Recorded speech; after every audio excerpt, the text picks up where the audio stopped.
चलिए, गलतियां क्यों हुई इस पर पीके जी से मैं आगे भी बात करूंगी, लेकिन फिलहाल नीलेश का मैं जल्दी से रुक कर लेती हूँ। नीलेश, जैसा कि रविंद्र सर बता रहे थे कि सड़क भी बहुत मैटर करती है, कि कच्ची सड़क है या फिर पक्की सड़क है, क्योंकि शायद सड़क का चुनाव करके भी नक्सली आईडी प्लांट लगाते हैं। इस पूरे मामले की बात की जाए, जितना मैंने तस्वीरें देखी, मैं समझ पा रही हूँ कि पक्की सड़क थी। इस बारे में आप ज्यादा और अच्छे से जानकारी दे पाएंगे नीलेश?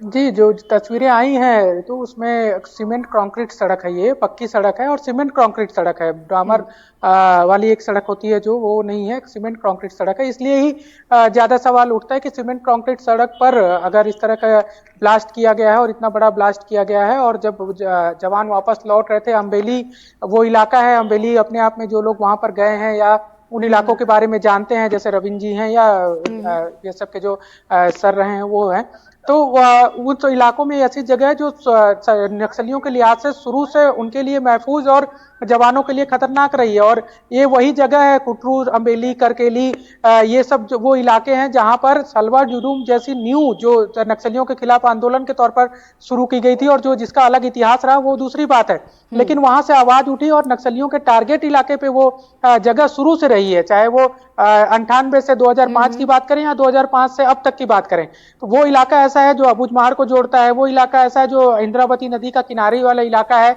और उन इलाकों में कई बार हमने ये भी जाना है, ये देखा है कि उन इलाकों में नक्सलियों का ट्रेनिंग कैंप चला करता था। वहां पर नक्सली अपने लोगों को तैयार करने का काम उन इलाकों में करते रहे हैं। अम्बेली और करकेली से लगे जैसे गांव हैं, उसके 7-10 किलोमीटर के दायरे वाले जो गांव हैं जो अबुझमाड़ से जोड़ते हैं, उन इलाकों में तो वो काफी महत्वपूर्ण सुरक्षा के लिहाज से काफी संवेदनशील और काफी नक्सलियों के लिए महफूज इलाका रहा है। ऐसी जगहों पर मैं ये जरूर कहता हूं कि अभी लगातार कैंप बन रहे हैं, लगातार कैंप बैठते जा रहे हैं, तो ये वहां पर नक्सली वहां से पीछे हटे हैं, लेकिन उनके लोग या उनके इन्फॉर्मर उन इलाकों में ना हो, वह जो ऐसे लोग जो सूचना वहां से लीक ना कर सकें कि जवान आ रहे हैं, ये बड़ी गंभीरता रहती है। वैसे इलाकों में उनके बड़े काफी इन्फॉर्मर रहते हैं जो उनको पल पल की सूचना दे सकते हैं, देते हैं, और उसी का ये नुकसान जरूर जवानों को उठाना पड़ा है। क्योंकि मुझे लगता है कि जब ये चयन किया गया होगा, हालांकि उसके पीछे क्या कारण है स्पष्ट अभी कह पाना सिर्फ संभावना जताने जैसा या आशंका जताने जैसा ही होगा, लेकिन उस समय यह तय किया गया होगा कि कंक्रीट रोड है और सीमेंटेड कंक्रीट रोड है, तो इसमें खतरा शायद कम हो, ऐसा मान के चले होंगे, तभी इस तरह की वाहन में बैठे। लेकिन यही बड़ा नुकसान हो गया। और जिस तरह की तस्वीरें में जो दिख रहा है, तस्वीरों में कि कितना बड़ा प्लान किया गया होगा नीलेश, आईडी, माफी और चाहूंगी, रोक 5 रही हूँ फीट से आपको। ज्यादा की दूरी पर है। बस्तर आईजी सुंदरराज पी इस वक्त क्या कुछ करे, वो जल्दी से सुनवाते, दोबारा लौटूंगी आपके पास।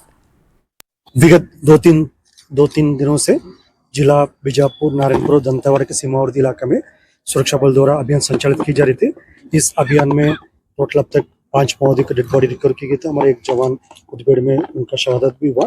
तत्पश्चात अभियान के बाद सर्चिंग को पूर्ण करके सुरक्षा बल द्वारा वापस बेस कैंप आ रहे थे। इस दौरान जिला बीजापुर की बेदरे एवं कुट्टू के बीच में अम्बेली के पास माओवादी द्वारा लाए गए एक आईडी ब्लास्ट की चपेट में आने से हमारा एक वाहन आईडी के चपेट में आ गए थे। उसमें सवार हमारा 8 डीआरजी दंतेवाड़ा के जवान का शहादत हो गई थी, उसके एक ड्राइवर का भी शहादत होगी। कुल 9 का शहादत का भी जानकारी प्राप्त हो रहे थे। उस स्पॉट में अभी रीइंफोर्समेंट टीम और अन्य जितना भी जो इवैक्यूएशन टीम पहुंच गए थे। अभी तक जो प्राथमिक जानकारी अनुसार कुल सुरक्षा बल का 8 एवं एक ड्राइवर, कुल 9 लोग का इस घटना में शहादत हो गए थे। और विस्तृत जानकारी जैसा घटनास्थल का इंस्पेक्शन के बाद फिर और भी जैसा फील्ड से जो जानकारी है उसी के पश्चात हम बता पाएगा। सर गाड़ी कौन सी? जैसा भी जो प्राथमिक जानकारी है सर, एक वाहन आईडी ब्लास्ट में चपेट मारने कारण से उसमें सवार टोटल जैसा 8। तो बस्तर आईजी सुंदरराज पी को आप सुन रहे थे, जो इस पूरे मामले को लेकर जानकारी दे रहे थे। फिलहाल छोटे से ब्रेक के लिए रुक रहे, फौरन लौट रहे, बने रहिए एनडीटीवी मध्य प्रदेश छत्तीसगढ़ के साथ।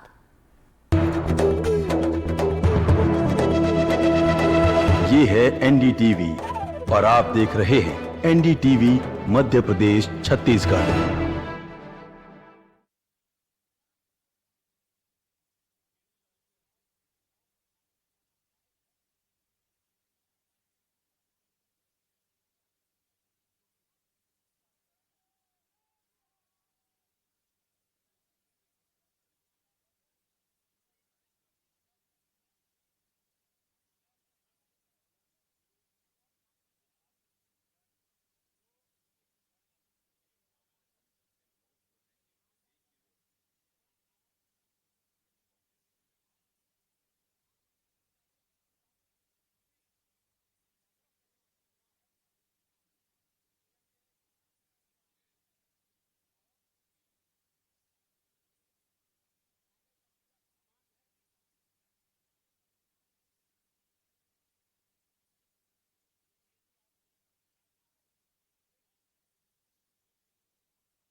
ये है एनडीटीवी और आप देख रहे हैं एनडीटीवी मध्य प्रदेश छत्तीसगढ़।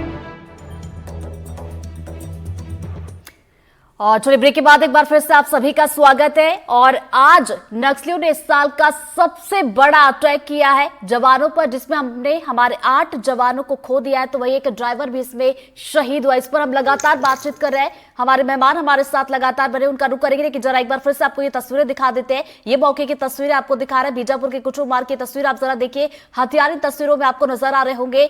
और यहां पर देखिए ये पूरा जो घटनाक्रम हुआ, उसके बाद बस्तर के जो आईजी है सुंदरराज पी मौके के लिए रवाना हुए। तमाम जो टुकड़ी है जवानों की वो भेजी गई। और देखिए दोबारा आपको तस्वीरें दिखाएंगे, मेहमानों का रुख करेंगे। इस वक्त डिप्टी से विजय शर्मा क्या कुछ करे वो जल्दी से सुनवाते हैं।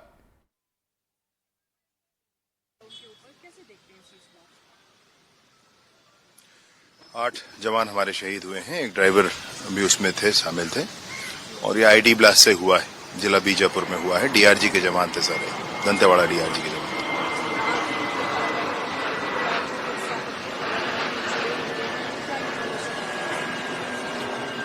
अभी जांच करने की आवश्यकता है, ऐसा कैसे हुआ है, क्योंकि वो तो पक्का रोड है, बीटी रोड है, ब्लैक टॉप रोड है। वहां जहां पर ब्लैक टॉप रोड और कंक्रीट रोड जहां मिला हुआ था, वहां पर हुआ, ऐसा पता चल रहा है। भी आगे और कंफर्म करेंगे। तो डिप्टी सीएम विजय शर्मा को आप सुन रहे थे, उन्होंने बताया कि 8 जवान हमारे शहीद हुए। उन्होंने कहा कि ये जांच का विषय है कि जहां पर ये ब्लास्ट किया गया वो कंक्रीट रोड थी, ऐसा कैसे हो गया। हालांकि जांच के बाद क्या कुछ आएगा ये भी हम आपको बताएंगे। फिलहाल हमारे मेहमान हमारे साथ बने हुए नीलेश से हम थोड़ी देर पहले बातचीत कर रहे थे। नीलेश की बात अधूरी रह गई थी, नीलेश अपनी बात पूरी कीजिए। जी बिल्कुल, मैं वही कह रहा था कि जो घटना हुई है उसमें वही, जैसा कि अभी डिप्टी सीएम विजय शर्मा कह रहे थे कि उसको आखिर कंक्रीट और ब्लैक टॉप रोड के बीच में, हालांकि एक चीज और उन्होंने कंफर्म की एड ऑन, जिस पर ध्यान देना चाहिए कि जहां पर घटना हुआ है वो जगह थी जहां पर ब्लैक टॉप और कंक्रीट रोड जो है वो मिल रही थी। यानी कि एक जगह स्पेस थी कि वहां पर गाड़ी जो प्लांट किया जाए आईडी। और हो सकता है कि जब इससे ये समझ में आ रहा है कि कहीं ना कहीं इंफॉर्मेशन लीक हुआ कि जवान उस रास्ते से आ रहे हैं, और तत्कालिक तौर पे जो समय मिला होगा उनको इंफॉर्मेशन मिलने और जवानों की गाड़ी वहां पहुंचने तक के बीच में वहां पे वो प्लांट कर दिया गया हो आईडी। ये एक आशंका जरूर दिख रही है, क्योंकि वो एक जगह थी जहां पर मिल रहा था दोनों